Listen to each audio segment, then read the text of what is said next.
You are watching a Fact TV presentation of the town of Swanzey. I'll call the meeting to order. You ready, Josh? Make a motion, we approve the special meeting minutes of February 5th. Second? Anything further? All in favor? Aye. Make a motion, we approve the regular meeting minutes of February 6th. Could we have a minute here and have our meeting, please? Thank you. Second? All in favor? Aye. Aye. Make the motion, we approve the consent agenda. Anything to add? No. Second? All in favor? Aye. Aye. Public input. Anything for the good of the order? If not, we'll move right on to Tim Bell. How you doing? So Mr. Bell's hoping to get current on his taxes, getting close, I understand, and he was asking if there was any consideration from the select board to waive some of the remaining interest. There's about $500 left of interest. So as you know, it's been a long process. He's made tremendous progress. So I think some act of good faith contingent on receiving the outstanding principal would be reasonable. And I may say at that point, I was going to write a check in full to clear it, to get us all. Nice. What's the balance? Is it what's written here, or is it what's on your spreadsheet? When you say written here, in the letter? Well, yeah, Tim has his written. Yeah, I would go by the spreadsheet, The spreadsheet? because that's out of the tax system. Okay, so it's substantially different. I think he made a payment after, he made a $2,000, made a $1,500. Yeah, right. So after you submitted this, or when you submitted it, you made a $1,500 payment? It was the next week following, I think I made the payment. Okay. All right. It's 9,700 and he's Yeah. asking for 488 to be forgiven. Yep. Yep. What's your preference? When would you make the payment, Tim? Within a week or so. What's the, so by the 28th, 2 weeks? Yes, yeah. Are we meeting on the 28th? I'm fine with that. Okay. And wait for 488? Yep. Do you want to deduct to 500 if it continues to generate a little bit more? I'll make the motion. Beverly, I'll make the motion that we waive up to $500 in interest from Tim Bell's, what would it be, account? Property tax amount due. Second. All in favor? Aye. Aye. Thanks, Tim. Thanks. Thank you very much. Appreciate it. Thank you. You must be having a good year, so good for you. Well, I've been busting butt. Yeah, I believe it. Congratulations. Thanks. Thanks. Ready to go, Ben Dreyer? Yeah, you bet. Underwood Engineers, West Swanzey Water Company. So just for a little bit of introduction for some of the folks who don't necessarily know, the town received a $50,000 grant last year to perform an evaluation of the West Swanzey Water Company system. And so Ben is here to report back on that study. So we have Ben Dreyer here from Underwood Engineers, Senior Project Manager, and Seamus Quinn, I believe, is on Zoom and helped work on the project. Okay, great. Thank you, Mike, for the intro. So tonight, I'll just give you a real quick overview of the points we'll talk about in the presentation. I'll give you some background on the project and the history of West Swanzey Water Company. We'll go over the existing water system and the conditions that it's in presently. We have some recommended proposed improvements. We'll talk about what the funding opportunities are, what the governance structure would be like, and then next steps. And then we'll open to questions and comments. So we are talking about the water system in West Swanzey. This is over by the Woolen Mills off of West Street and South Winchester primarily, in that area. Originally the West Swanzey water system was constructed as part of the mill, Homestead Woolen Mills operation, and it was to supply processed water to the mill. But then there were some residential homes that were, I believe, part of the mill, and so then the water system was extended to serve drinking water to those residences.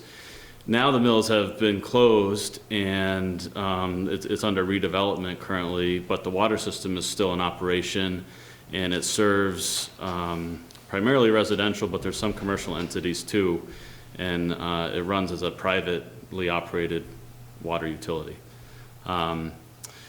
And just for context, as we're looking at this, we are seeing an increasing trend of residential and commercial development in the West Swanzey Village area, Route 10 corridor, and I'll give you a little more detail coming up, including some figures, but in general, the water system is aging, and it's in need of improvements to meet current and future demands.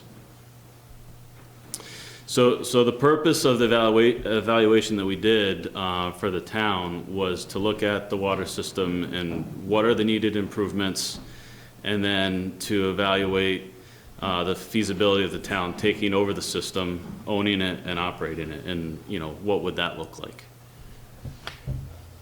So here's some stats on the existing system. There's currently about 200 people that are served by the system. That's through about 80 connections.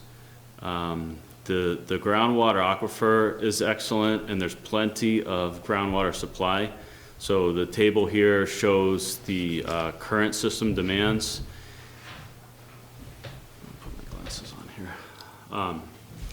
So some of the criteria that we evaluated on is 10 state standards and the DES environmental rules for drinking water. And so basically, when you look at a system, you want to make sure that you have can supply the demand with just one well in service. So with the one well in service that can produce just over 500,000 gallons per day, and system demands average day flow 37,500 gallons per day, there's a surplus of 466,500 gallons per day. So plenty of water, and still plenty of water when we look at the max day flows as well. And we didn't show the numbers here just for simplicity, but we did look at it, projected future demands when we did the study, and even under those conditions, with some different build-out scenarios, there's still a surplus of water. So the water source is excellent. The water system, the supply consists of 3 groundwater wells. Wells 1 and 2 are active wells, and that's what is currently supplying the system. They're located in separate pump houses. I'll show you some details and some photos, but they're antiquated. They don't meet current industry standards, and a lot of the equipment is ready to be replaced. It's served its useful life. There is a 3rd well, but that has been inactive because of some damage to the pump that occurred. So it's a good well, but the pump is not working. There's also a small pressurized water storage tank. That's really to control like surges in the system. It doesn't really provide storage, and it doesn't provide any sort of fire flow, which is important for a water system. So here's the graphic of the extents of the system, just so you can be oriented. North is left of the screen, so that would be Keene, and then running through the center, this is Route 10. Page up is coming into the village area, and this little spot here is the woolen mills. And then on the west side of Route 10, West Street, off of West Street is where the wells are. So there's 2 wells right close together, and then a 3rd well that's separated.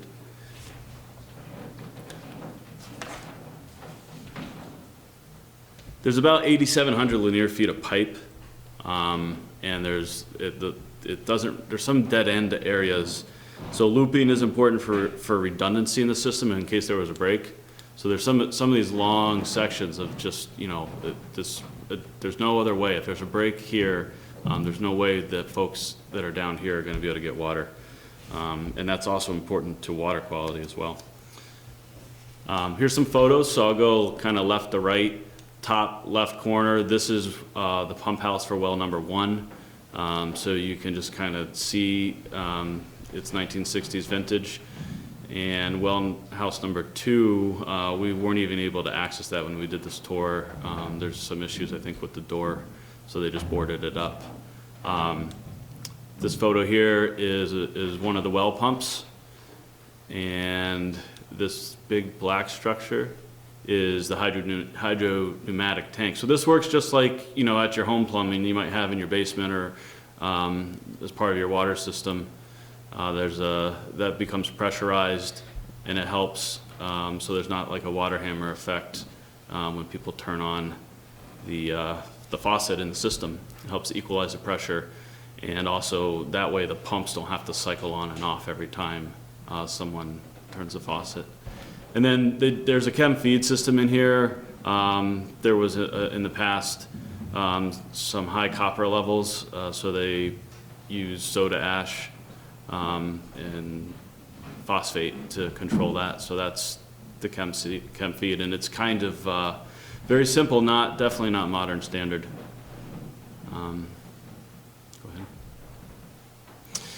So after we kind of inventoried all of that and looked at that, we identified, you know, basic proposed improvements. We're identifying in 2 phases. The first phase or first step would be to replace the well pump house, and instead of having 2 separate pump houses for wells 1 and 2, it would be one building structure. Would replace both the well pumps with new pumps, and it would also include inspecting and cleaning the wells, and also doing some production tests to verify and confirm the safe yield, the amount of water that can come out of the aquifer. And then the other big part of this, as we're looking at it, is storage. Right now, the system is at limited capacity because it's limited by storage. So new connections, there is limited opportunity for additional customers to connect, and that includes, you know, potential commercial developments. The second part of that is being able to provide fire flow, so it's also a safety consideration. So for phase 1 and phase 2, the total estimated project cost is $6.4 million.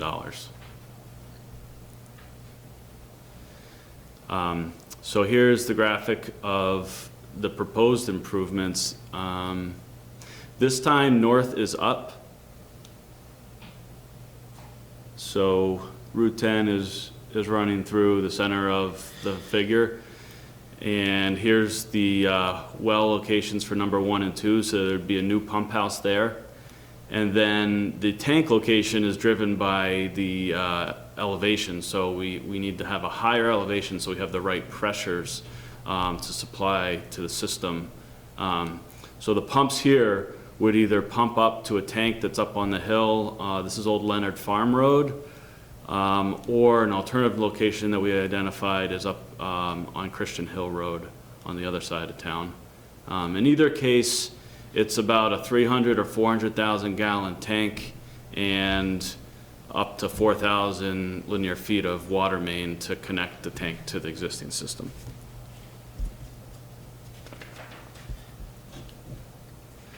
Okay, and then these are just kind of as a point of reference samples of recent, you know, modern, current standards treatment facilities. So this is the French Cross Road water treatment plant. They have some groundwater wells in here. This is in Dover, and then this is a sample of a water storage tank in Plastow. So this is just to give a sense of what the new facilities could look like.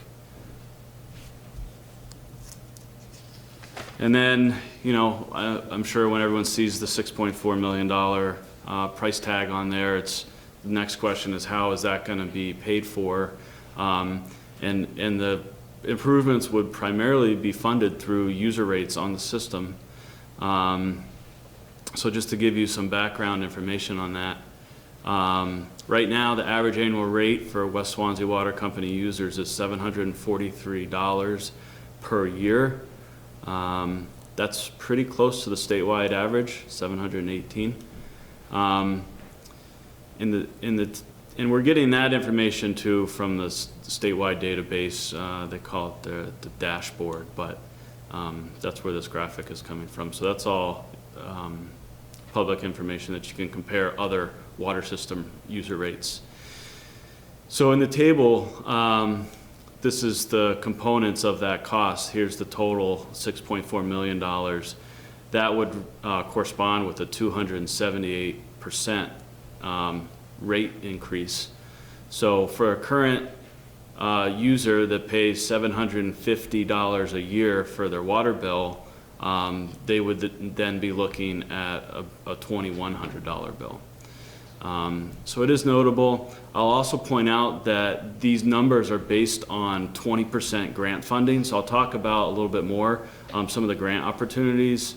We chose 20% because it's conservative. There are potentially opportunities to increase that funding participation level, which would then be able to decrease the rates on the users. I think the other thing just important to note about on the rates, the increase in rates is not necessarily a function of if the town were to take over the privately owned West Swanzey Water Company system and operate it as a water department or some other type of entity. That increase is potentially there regardless of who is owning and operating the system. It's a nature of the condition of the facilities and their need to be updated.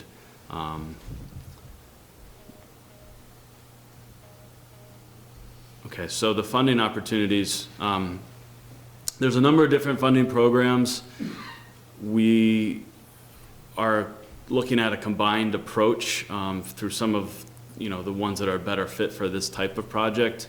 And the primary one is USDA. Rural Development has a program for water and wastewater facilities. So they would offer $950,000 in grant and $3.85 million in loan funds. Northern Borders Regional Commission, the town has been successful securing grants from this program in the past, and so we would be looking to file for up to $1 million in grant funds from them. The DES, Drinking Water State Revolving Fund, we put as needed because they primarily are focused on deficiencies, so they may come into play for the well house improvements, but not probably score competitively on their funds for the storage component of the work. And then the New Hampshire DES Drinking Water and Groundwater Trust Fund, we anticipate some additional grant funds would be available from then. So then the last line is $200,000 of general town funds. That would primarily be connected to some matching grant that's needed for Northern Borders. But in any case, that's the makeup of the 6.4 million. And on the far right, on the bottom, that totals up to about a 40% grant participation level, and the rest would be 60% loans. When you say loans, would those be loans paid by the general taxpayers or loans Right. paid by the water users? Right, primarily by the users, and there could possibly be some conditions where, for example, hydrant fees, so if the town was benefiting from fire protection on hydrants, maybe there would be ways that the town would participate from the general fund if it was beneficial to the taxpayers as well. Which is similar to how it works with North Swansea for the hydrants. Okay. The other piece that we looked at was governance structure. I'll actually, in this case, work from the right to the left because, private system is how it is owned and operated right now. That's governed under the Public Utility Commission. And so even if the West Swanzey Water Company didn't continue to own and operate it, somebody else could come in and do have the same type of setup. There's a lot of regulations under the Public Utility Commission, and there's limited funding opportunities, so it kind of didn't seem like really one of the best options for the town. The two that we really focused on was either municipal precinct, which is similar to the setup for the North Swanzey Water and Fire Precinct, if you're familiar with that, or bringing the water system under the town's governance as a town water department. It would be, possibly a division of Public Works.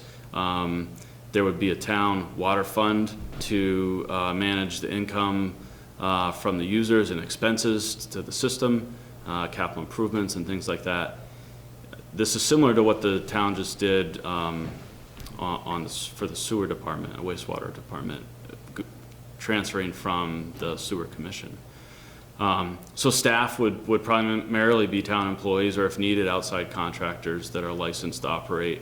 And the funding opportunities are much broader for capital improvements that come up.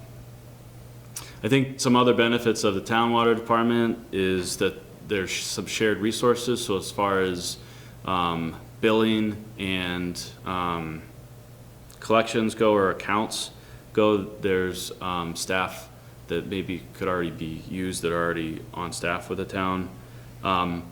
Also, the users on the system, it's kind of one-stop shopping. The town, you pay your taxes to the town, you pay your user rates for the water to the town, and if you're on the sewer, that your bills for that go to the town as well. So it's all under one roof.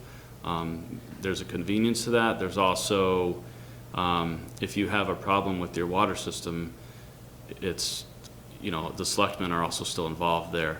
If you were a municipal precinct, the selectmen can't necessarily help you with the problem that you're having with the water system. You have to go to the commissioners of the precinct, so you'd be working with a totally different entity.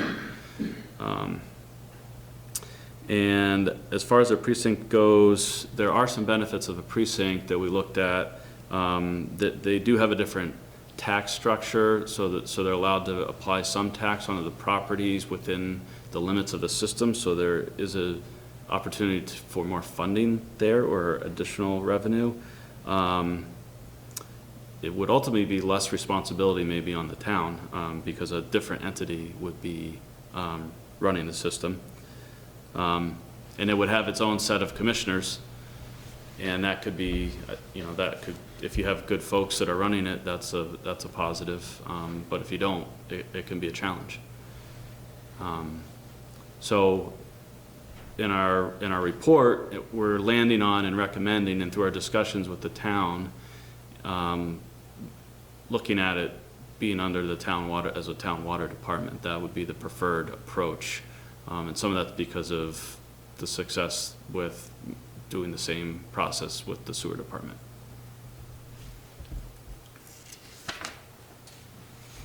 Okay, so for our next steps, this is kind of concluding our effort on this study and the evaluation.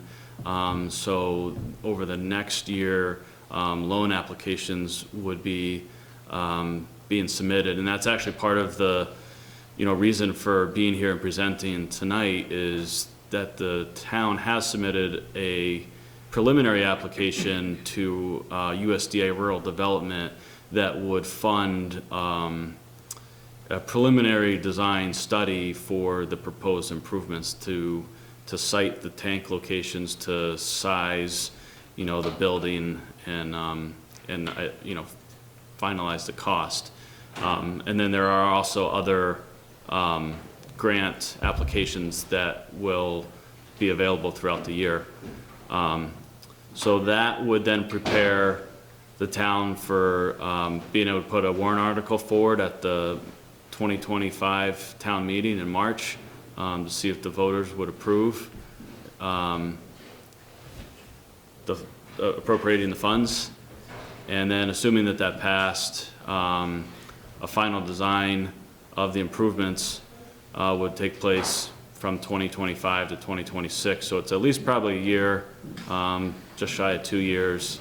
And then 2026 to 2027 would be construction of the improvements. That's probably a 2-year construction period. So I think that wraps up the overview and kind of summary of what our study evaluation was about, and we can take questions or comments. We start with the board, and then in 2 minutes, we have a public hearing on the USDA grant application, which we can just transition. There you to go. Any discussion on. You're good. I've been involved in it, so, yep, I'm fine. Mr. Water Company man, what do you think? You don't want to know what I think. Sure we did. Is there any way that besides being like an enterprise fund, that there could be a tax district if the town owns it? That Yeah. In our discussions with DES, they brought up the possibility of establishing a TIF district, so that would be another way to generate revenue. So that would be the thought on that. might be a WIF district, If this- water improvement. Yeah. Yeah, okay. We could do some kind of a betterment assessment or something. Yeah. Ben, how do you see the TIF forming? Would it be the entire area that could potentially hook up? Yeah, or I don't know if I'm familiar because of the TIF district in North Swansea to some extent. So I'm not totally familiar with the process of establishing that. But yeah, I think, so in our report, we did kind of identify some planning limits, I guess, of potentially could this system be expanded to the north and the south. I think in the near term, though, it's really about this figure right here. So whichever direction the tank would go, because then you're going to get potential users connecting onto the water main between the tank and the existing system. I think that would be the starting point. We're showing numbers that are, on a 20-year build-out period. So I guess it would also have to consider what's the longevity of the TIF district. Like, is that a permanent? They're not permanent. Right. Yeah. So those would have to, I think, be aligned of how long. We're close to closing out the North Swansea Swansea. TIF. Okay. Yeah. So I think the planning window of where the possible improvements are could line up with the TIF district limits. That would be what you want to do. Yeah, and for people who might not be familiar, TIF district is a tax increment finance district where the town determines some boundaries and then some potential improvements. And basically the assessments within the boundaries, any increases after the district is formed go towards paying for those improvements. So that's what happened with Safford Drive. The district was set up, the road was built, and as development has happened, it's gone to pay off the road. So it could be a similar setup to this. It's 6 o'clock, so I'll open the public hearing, USDA grant application intent regarding acquiring the West Swanzey Water System, well pump house improvements, and a new water storage tank. Got a question? I was wondering if we could get an explanation of how tips work. But I do have a question for you, Sly, which is, you say that we don't want to know, but I do want to know. No, I was just kidding. Okay, but, He likes to give me a hard time up all here. right, all right. This is a lot of good information. Okay. It's kind of put everything together that I think there's been a lot of stuff out there. So I think, we could probably, hopefully get some questions answered and know what we're looking at. So I'd be interested in knowing what Scott has to say. Yeah, me too. We're focused on the public hearing. Go ahead, Jay. I'm just curious, what's the condition of the pipes? Well, we're in the public hearing to discuss the grant. The pipes are This is all part of it. pretty good condition. The pipes running from Coordinate, that like- pump house two, where you see it there, all the way down to where the mill complex is, are cement transite pipes. That's asbestos cement pipe, but anytime I've been involved with it, we've drilled into it and put a service in. They're like brand new inside. There's nothing inside of those pipes. That's really good news. I'm just wondering why we didn't talk about having to replace any pipes since it's been sort of. So it is talked about in their study, and in future years, maybe 25 years or something from now. But some of the pipe is iron as well. There's iron pipe in there. I don't know what the condition of that pipe is. I do know the cement transite pipe is in good condition. Mark? Yeah, so, this is a 2, 3, 4-year project, right? When we get to construction and we complete it, does that 6.4 million figure account for that time frame? There's a lot of unknowns in there. Yeah, and I think maybe you're talking about just inflation or the construction cost change, because we've seen that over the last couple of years. So, yeah, they are, in our report, we also identify a planning range. 6.4 is just the way that it totals, and it's also, so a lot of the cost is based on, like, recent work that we've just done. And it is conservative, and we do have contingencies in there, so that does help to, get at the projection of it's a couple years until we would actually be at construction. The other thing is that this, the RD grant application that has been submitted is a pre-planning grant. So it's basically, this will be a specific engineering study that now will update that cost based on looking at it much closer. This study was a little more broad about, the merits of, or the feasibility of the town taking over the system. And the next study is more about specifically what is the improvements that are gonna be needed and how's it gonna be done. So then those numbers would be much more, more specific, and then that would be what would be brought forward at town meeting. So, just another question I have, just out of curiosity. So, well pump 1 and 2 are pretty close to each other. If they could be in the same building, or they at different depths. What would be the They're reason? not. That was around 77 feet, right in that area. Both of them? Within a foot. Depth is within a foot. They start off at 80 feet as far as I recall, So- 80-foot gravel pack well. So the reason for 2 pumps is either redundancy or volume, I guess. It was volume, originally for the mill it was volume because they had all the dyeing process down there. And they'd run those 4-inch pipes, all those 8 kettles down there wide open, like until they're all filled, and those pumps just would both run at the same time there. That third well is a larger well than the other 2 wells. That was, I think, it was 1,000 gallons a minute when they put it in, was what it was for. But they haven't used it, like you said, in a long time. They pipe froze and it broke right there at the well. So nothing wrong with there. So we see the third well as really an asset to the system for future, because that would help, that would provide redundancy, but it also could meet demand if the demand's increased. And then operating with 2 wells is just appropriate for, engineering standards to have the redundancy. So if one well is either needs to be serviced or maintenance, or one fails for whatever reason, you can still operate the system. It also will allow the pumps to cycle back and forth, so it helps with the longevity of the pumps to spread the load. So I think it's good that it's a benefit that they have them that way. So if it's not capped or bentonite sealed, should it be enclosed and protected? Well, number 3. Yeah. Yeah, that's a good question. And I'm not totally sure, and I don't really know what the status. Like I said, we didn't spend a lot of time looking at well 3, just because we knew it wasn't operational, and we kind of just said that would be a future phase, and so maybe we identify the cleaning inspection on well 1 and 2, and a testing whether you would want to entertain doing that on the third one too, just to know, and at least inspect it, I guess, to answer that question. But Or seal it and drill a new well Yeah. later or something. Right. Yeah.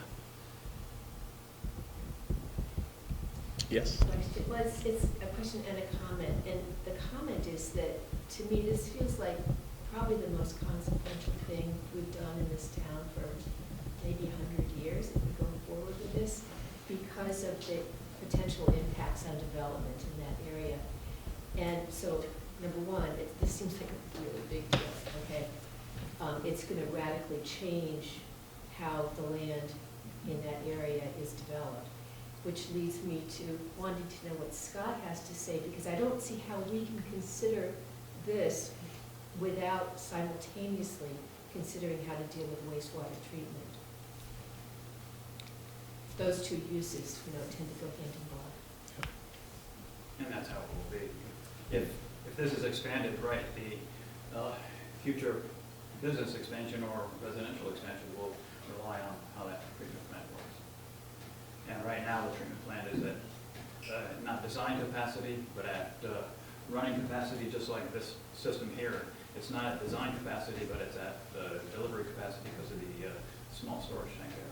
Same way with the treatment plant down there, it's at running capacity or loading capacity, you would call it, because of more stringent permit parameters put on the town by the state. So do you not think, wouldn't it be reasonable, as we did in North Swansea, to be considering both water and wastewater pipes at the same time? You mean in the ground, or you mean just upgrades to the system? Upgrades to the system and Yeah. pipes? Yeah, I think they probably are going to be looking at upgrades to the treatment plant system, mainly because of a new permit coming out. The town has to be on, and it's more stringent, there are more parameters that the town has to meet. So there'll be upgrades to the plant probably. I don't know about extensions to the sewer service there for now, but the upgrades to the plant first. And might be the same with the water company, the upgrades to the pump system first, and maybe sewer system before this expansion of the system. But it does make sense, like the Wilson Pond project, where we took care of a lot of drainage issues, we realigned the road, did the water and sewer, so. So that the cost would probably be significantly higher.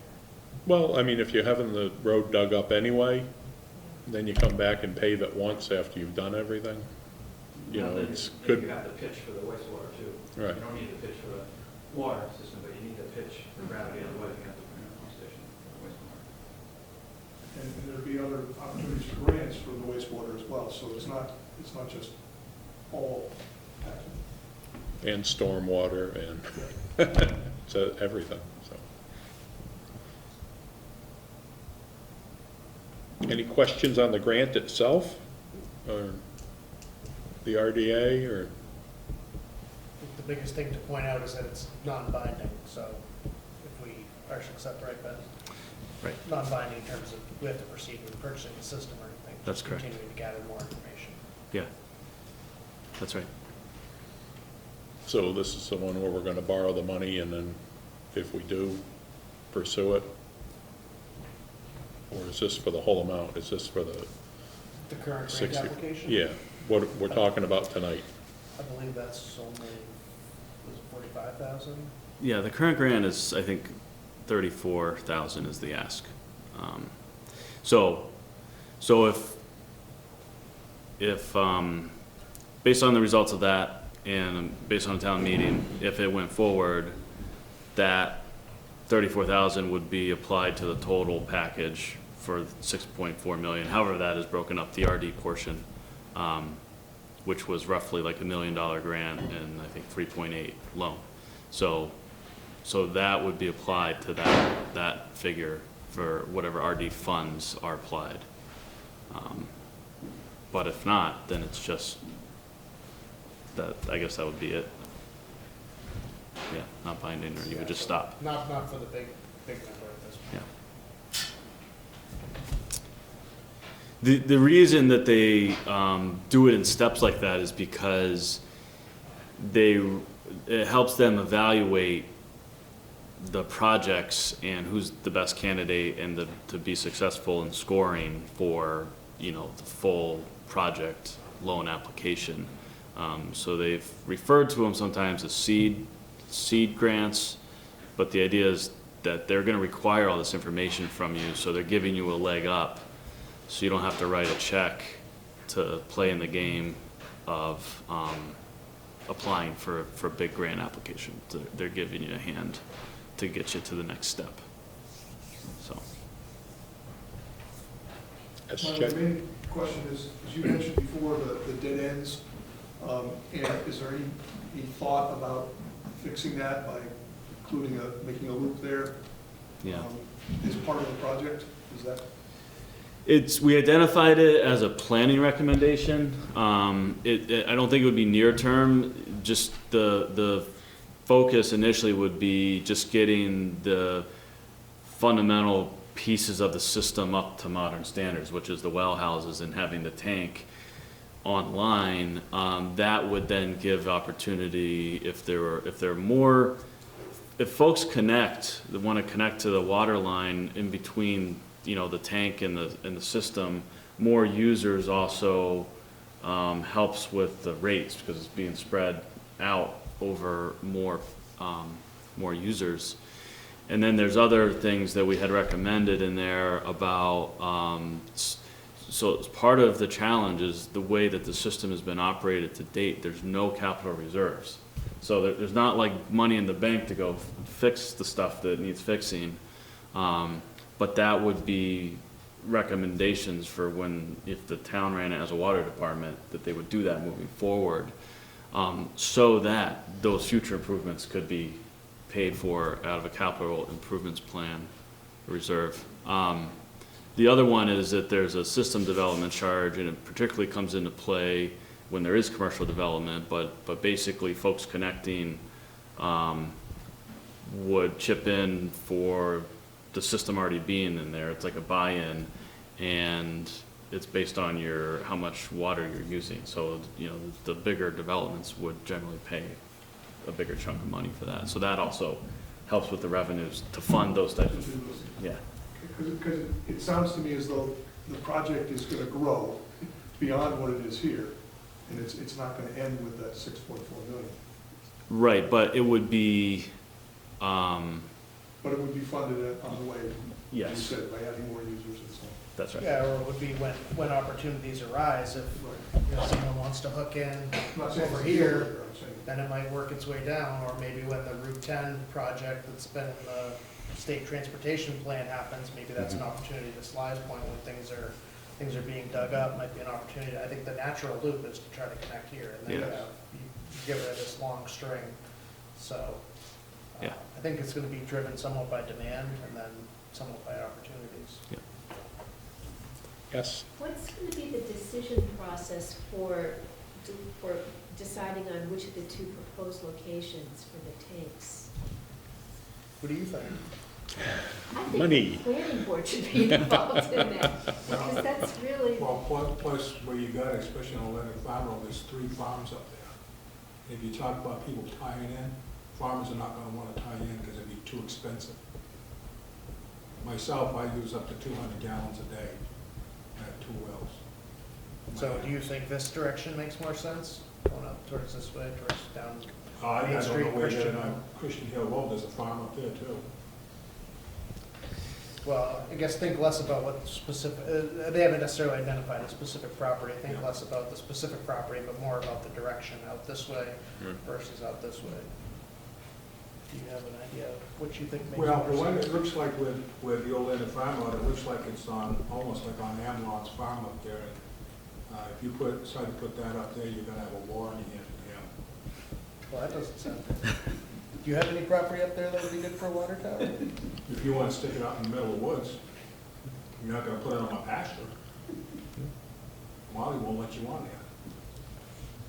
Scott? what do you think? Yeah, there is another question to be answered, and that is, if the town does have it as a franchise or as the town-owned municipal water system, will everyone living in the loop be required to hook up to it? Like they did with the sewer, everyone's required to hook up to the system if it went within a certain distance of your house.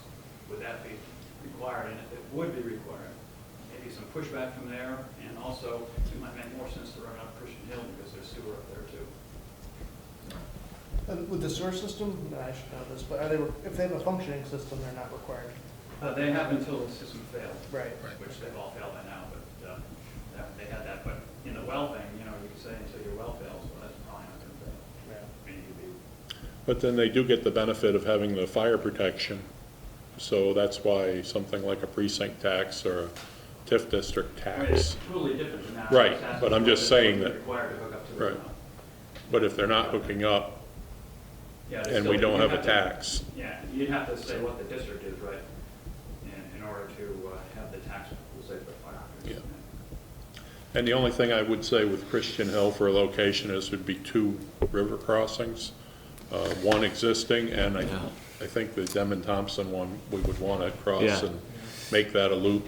Yeah, so we actually saw that as a benefit when we were kicking that around the office a little bit, that for that reason, it would give you some redundancy for that crossing and the opportunity to loop too. Yeah. Yep. So what would be the process for deciding, how would we figure that out?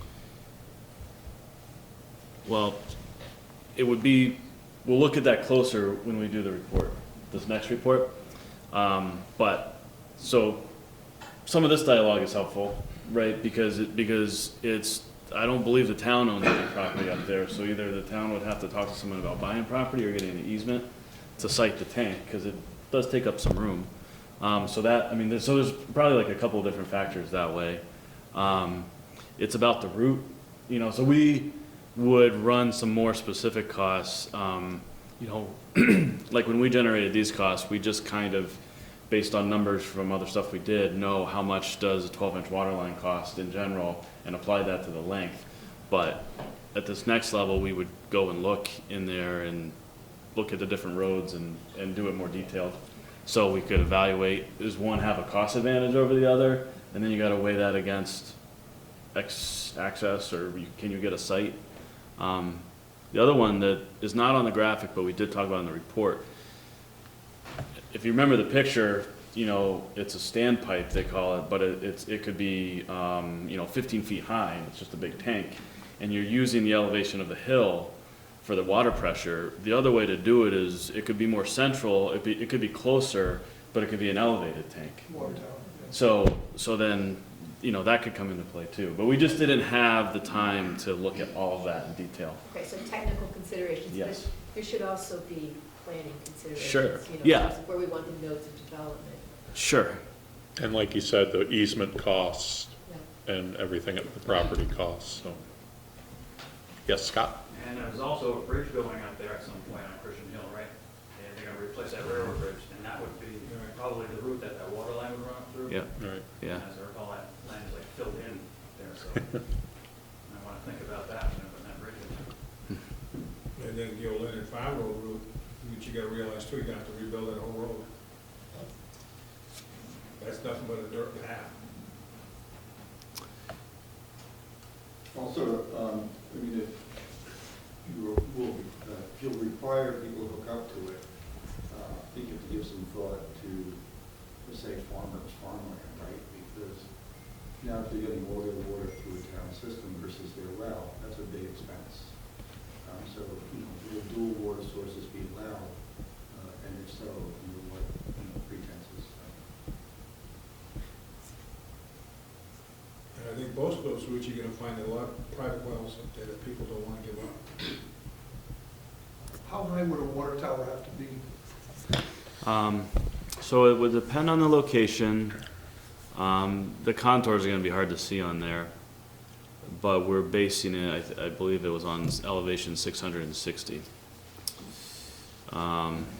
So when they're elevated, you know, they could be up to 100 feet. 100 feet with a tank on top. If it's a standpipe and just at the top of the hill, they're probably only 15 or 20 feet high. So, So Yeah. I'm just thinking about what it looks like and sure. what the town would feel about having a tower. They're beautiful. I've lived in places where there are water towers, and Yeah. I'm certainly happy with them myself, but I'm Yeah. not sure everybody is. Yeah. Stick it on Saraswell's land way back there, and nobody can see it, and Vegas would be happy. Yeah. Remember, next time, use one of those blue glass tanks for your picture. Okay. Yeah. Ben, could you discuss the likelihood that another private company would take over? Um, And what, Yeah. and also maybe expand on why there's no capital reserves, why there's no improvements, what the restraints are that a private company has. Okay. Yeah, I'm not sure that I could predict the possibility or the potential for another private company, but I will say that there is, I'll call it outside interest in the aquifers. like, it's known that those aquifers are excellent and that there is a value to that. So, we did a study with nearby or next door with Keene about their water system, and it was a planning study, and they identified the potential to hook on to, or they were eyeing those aquifers. So that would be a municipal entity that's interested in it. But I would, there could be someone out there that sees that as an opportunity or the value of it and would be interested. So they would buy it more for the aquifers and not for the system? Well, or the system, yeah, because of seeing the potential of being able to sell the water. You know, I mean, other maybe farther outside chances are like someone could like try to bottle water or something, but I don't think that has a lot of probability.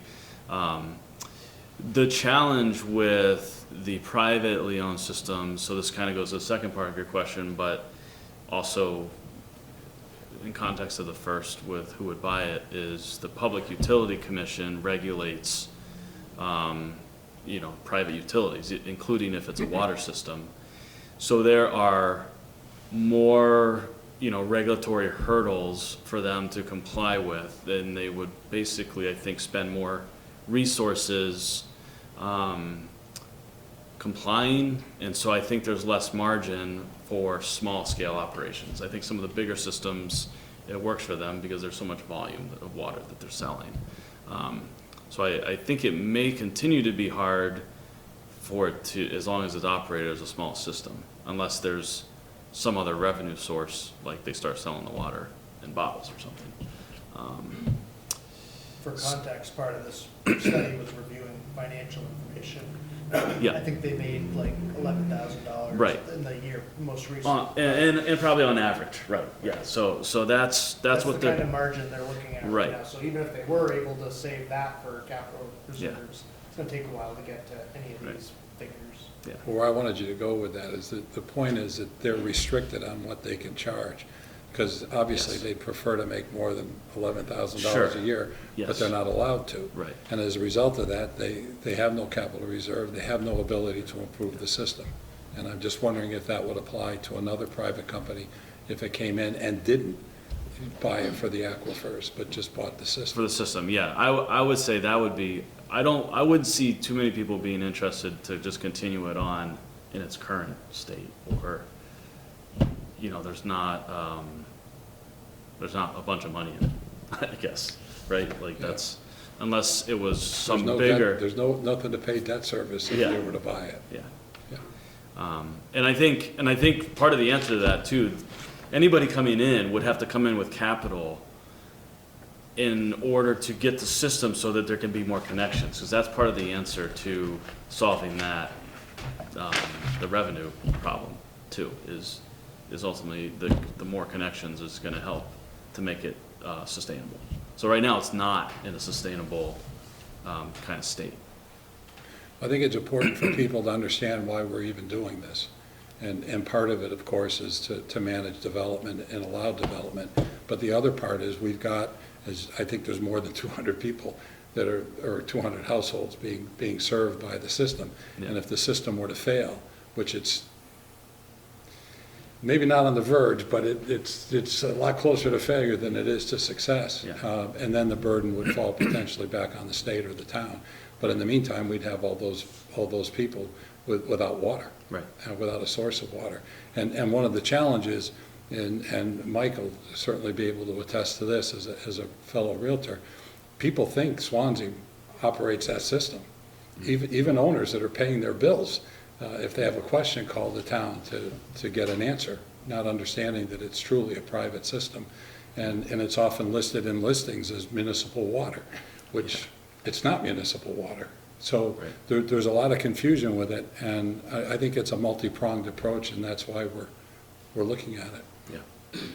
I think one of the things we have to do before the next meeting is put the funding stack together so people understand we have a way to mitigate it with the TIF district. We should get more detail with regard to the grants and the loans and which ones are forgivable and which ones aren't. And if they're not, what the interest rate is, because it's relatively attractive compared to what people normally experience, and how we would go about it. And it's a real decision between a precinct and the town taking it over.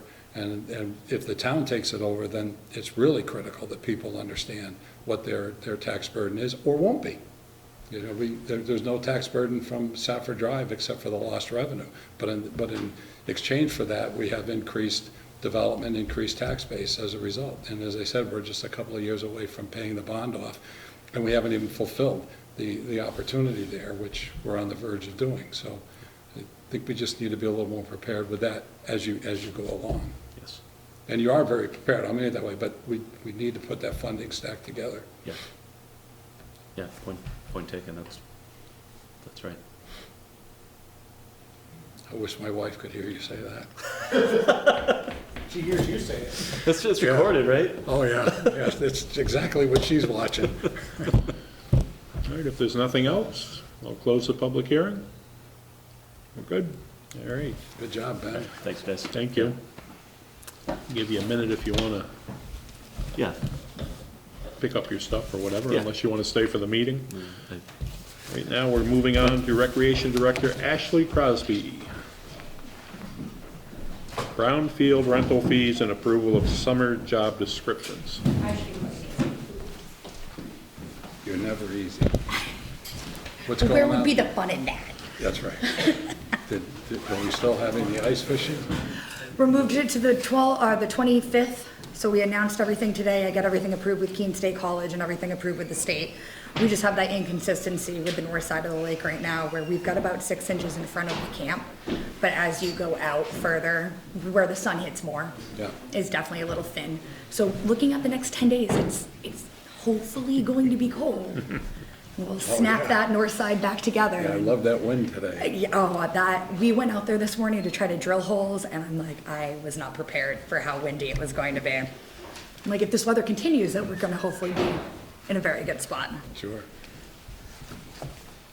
So I have all of, I don't know which one you'd prefer to start with, if you wanna start with Brown, if you wanna start with summer camp, job Let's descriptions. Start with Brown. So we have the year-to-year comparison on page 68, which shows the rate changes that she's looking at.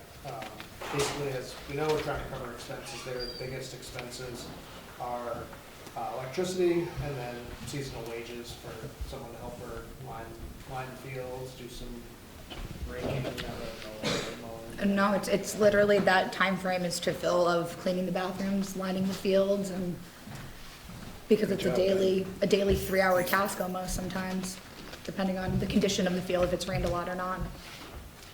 And so even at these relatively modest increases, which she's nervous about, she's looking at an estimated, it says total property cost, but I think that was a full profit of Yes. $48. 68.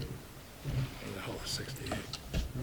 The numbers are on the wrong side of the page, but, Mine aren't numbered oh, at all. get the other. You updated Come the- on. Version 2. Version 2. Page 67 is the public notice we were looking Oh, see, it for. was in there. It was in there. You're so good you didn't realize it. So on the far right side, so we can see the comparison. And that gives a breakdown of everything we're expected to spend this year on the property as well, just to literally stock the bathrooms and line the fields.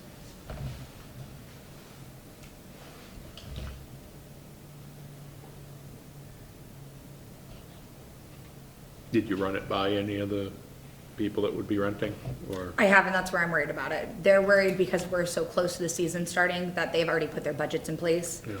and that the increase can definitely probably impact them. So which ones do you think are the most concerning? Well, I definitely know the men's league and the women's league are definitely concerned with that potential of the $10 increase from $90 to $100. It does price us higher than Keene.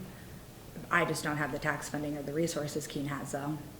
And our biggest expense, and this even shows a breakdown of their potential 7 weeks or 16-week season with 2 games a week on the fields of what they would bring in at that $100, and that's where we would literally be able to break even at that $48 for the season.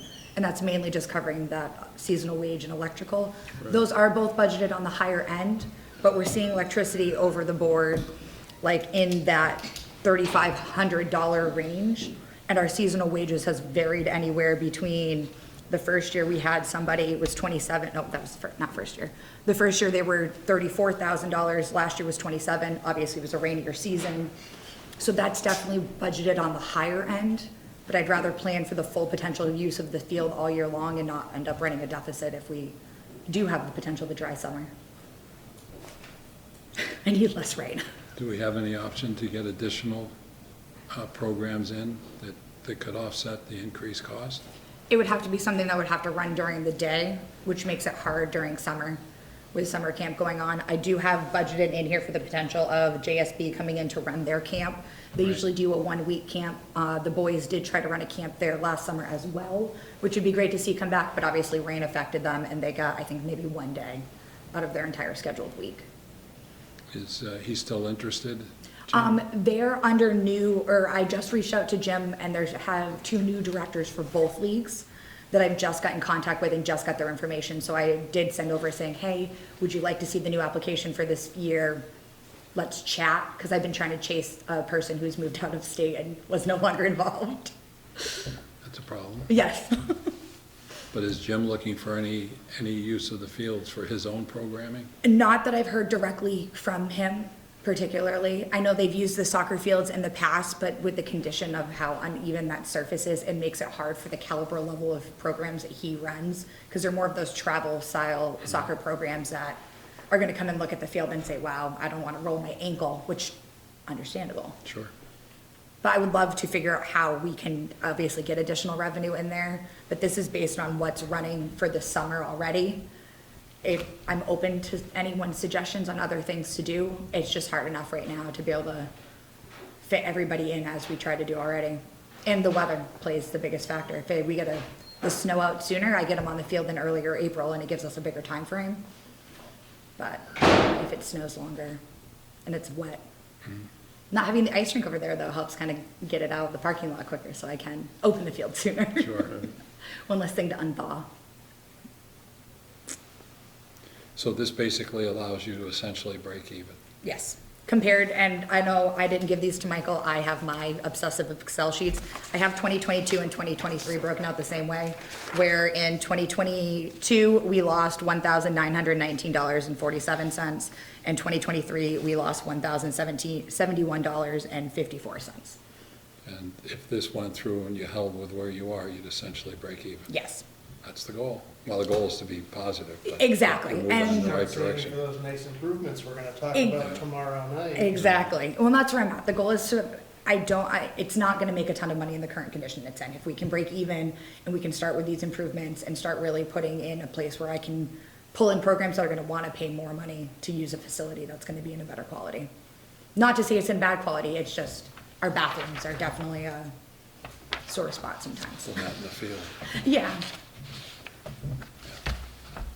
So that's where I'm at with those. I am concerned that the leagues are gonna be are going to wanna push back with the price increase. My goal is to break even. That's why we're kind of here, to see if you'd want me to hold with what we've previously done, so that obviously we don't break their budgets and keep goodwill with them, or if we're really just, we really need to make sure that we cover our assets, I guess. Literally. Yes. Any chance for advertising or anything? We Pick up some of actually absolutely could do that. I could definitely set up a, kind of like a scholarship or a donor banner donation type deal. It would just be working with figuring out a company and then figuring out the cost for a banner versus what would be good to take in then for that fee to promote them on the fields, because we do have So enough. if you could get $2,000 that way, That could help offset. yeah. I have no objection to looking into trying to get some field sponsors and things like that for the season and keep the price the same so we don't upset leagues. I didn't actually, Or we'll Maybe have them. Maybe both, but, Yeah, maybe. well, do you wanna now commit to receiving the Right. money you're hoping to get? Maybe have the league get the sponsors, okay, but, right, I mean, Either that we could or- give them some fence space to put the banners. Yeah. And create an incentive where we share the proceeds. Yeah. Because Or even to- too, the fence that sits along the far side towards right on Route 10, that's great advertising if you put something up on there. The amount of people who travel down, up and down that road every day. Charge extra for that location. What was that? Charge Yeah. extra for that location. Yeah, Yeah, I think that's a great idea. I did that with Jim, and it wasn't inexpensive. perfect. Oh, and actually, And it that's, was- it's affordable, but not, well, that's a good idea. I could Right. reach out to Jim as well, just to see where they're getting banners from and how he's kind of setting that and all you've up. also got the lane fields, you can check with them and where they're getting. Yep, they get everything from Bulldog. I do know how they do all of theirs. I didn't mean that, I meant the contributors, the people that are Right. actually buying the banner. I actually have their updated sponsorship form that There we you go. just handed out to all of us You last just, week. you just went from break even to There we go. profitability. Good job. And this Sly. is why I come to these meetings, because sometimes I get very set in what we're doing, and I forget to look for those outside options in different ways. Perfect. So I guess the verdict is, where would you like me to stay with the rate then? I would say go with what you're saying and go back to the leagues and say, you know, we could allow you to sell sponsorships and hang banners on our fence to offset that cost. They might even make a little money, you know, it might be cheaper this year for them. Yeah, Perfect. And then if they are interested, you could pursue it as a way to cover. I think you can do both. Yeah, and there's Right. enough fence space over there, in the big scheme of it all, that we can definitely, yeah.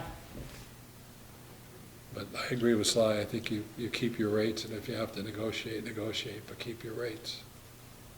That's, Yeah. the goal is to get you where you need to be. That was, you should have seen how long I've played with this Excel sheet to figure out where I needed to be. And you'll even notice there are things on the line items that don't have amounts because I I eliminated them going, well, we can wait till next year on bringing this in to see what we can do to try to keep as much cost down as possible. Well, you get a facility people want to come to, so add them back in and make it up on your banner sales. Yes. And we can have painted dugout sponsors. It might also give you an opportunity to get sponsors for some of the other events that you do, the Easter Yeah. egg and road races and things like I've that. been doing really well with sponsors so far for different programs and stuff like that this year. A Great. lot of local businesses have really been reaching out very actively, and even when I ask, it's a lot of, can I give you more than you're asking for type mentality, which has been fantastic from the businesses in our area. Good. Yes, Means you're doing a good job, Ashley. I'm trying. Perfect. I'm kind of excited about this. I didn't think about it this way. Job descriptions? Moving on. Yep. Pretty much they're mostly all the same. The only new one that we hadn't had before was our waterfront director and the CIT lead. The other ones have mostly just been updated based on kind of more realistic job expectations that people have been doing. The CIT lead is, pretty much I took over that position last year when we brought the CIT program in. It would be replacing me as the person with the kids. So if I need to remove myself from camp for a meeting, for something that needs to be tended to, I'm not leaving a bunch of kids high and dry with a counselor. Then I'm kind of saying, here's some kids. They're doing X, Y, Z, and now they're not getting the full experience of the program because it was my thought process and it has to now be passed off to somebody else. The goal of that CIT lead is they would come in and direct that program. And I obviously would come in and help assist with all of the trainings that we would do with the CITs, like our Safe Sitter Essentials, our CPR, things like that, but giving them a direct person that would handle them all the time. So that they are guaranteed somebody there, 8 to 4, while they're there at camp, without me going, okay, I need you to hang out with the camp camp director while I go run to a meeting for an hour and I'll be back type thing. We need to get you to the point where you're running an operation and not lining the fields. Yes. So I'd certainly be in favor. And that's the same thing with the waterfront director. The person I'm thinking of for this position has been a lifeguard since the first day I've come into summer camp. So this is gonna be her 4th summer with me. She's also become our swim instructor certification. She's stepped up and is planning for private lessons, our public swim lessons, and pretty much gonna help oversee all the lifeguards at the beach, because that tended to be a little bit of an issue towards the end of the summer, where the lifeguards would run into an issue in the evenings, and I would be at a event with a child or dealing with another issue or over at a softball field. It's just kind of an additional body to help support the lifeguards and then also really enforce our swim lessons for the public and our private lessons that we're gonna bring in for the public as well.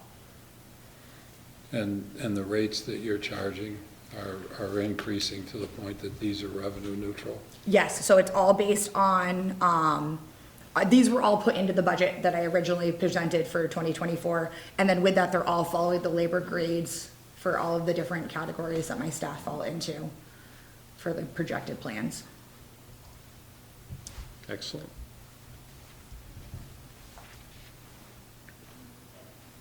Where are we with the lane fields, our agreement there? I don't know where we are in the. We have been discussing back and forth with them. We meet tomorrow to hopefully have a final discussion and get everything signed.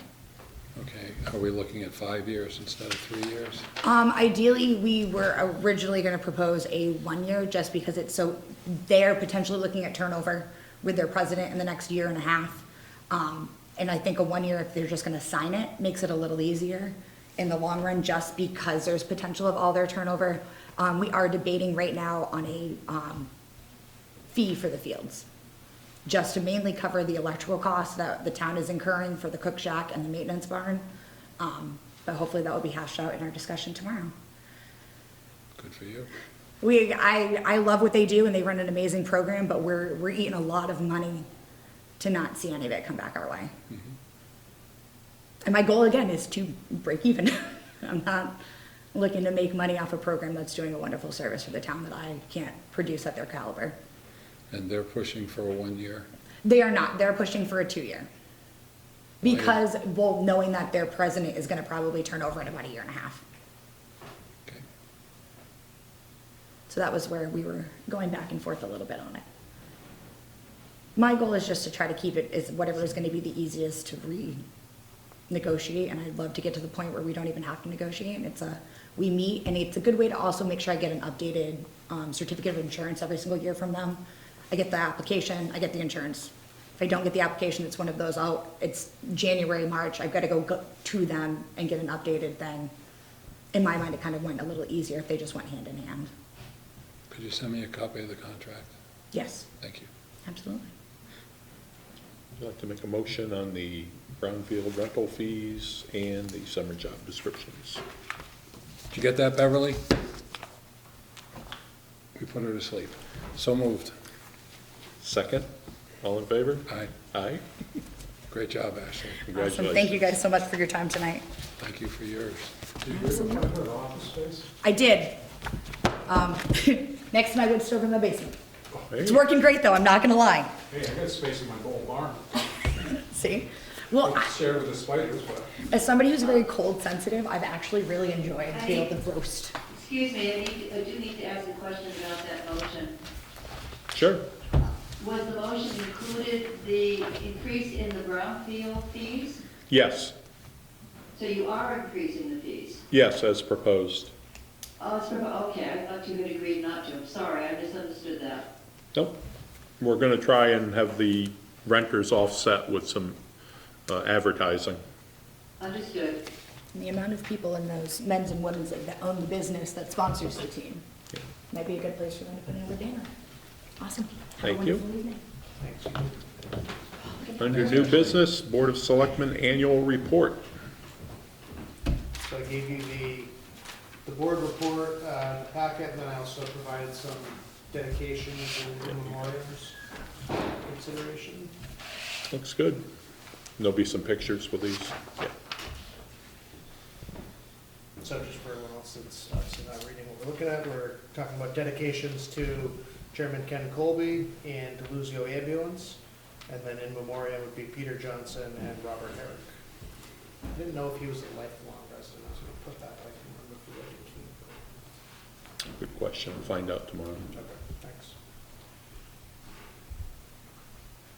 Don't be afraid to look that over, Bill, any comments on this. I will.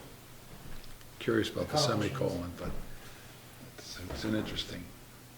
Not right. No, I have no clue. I think it's interesting. I'll take a look at it. Kind of working different punctuation into my writing next month. You're doing a hell of a job. Did I miss anything big on the board report? I can't read that quickly. Well, you had this on Monday. I told him there was I missed it then. one comma missing. Otherwise- So you didn't tell me where. Yeah, I You did. didn't find it? It's at the bottom, You need consensus? That'd be great. consensus. We're also still open to cover ideas.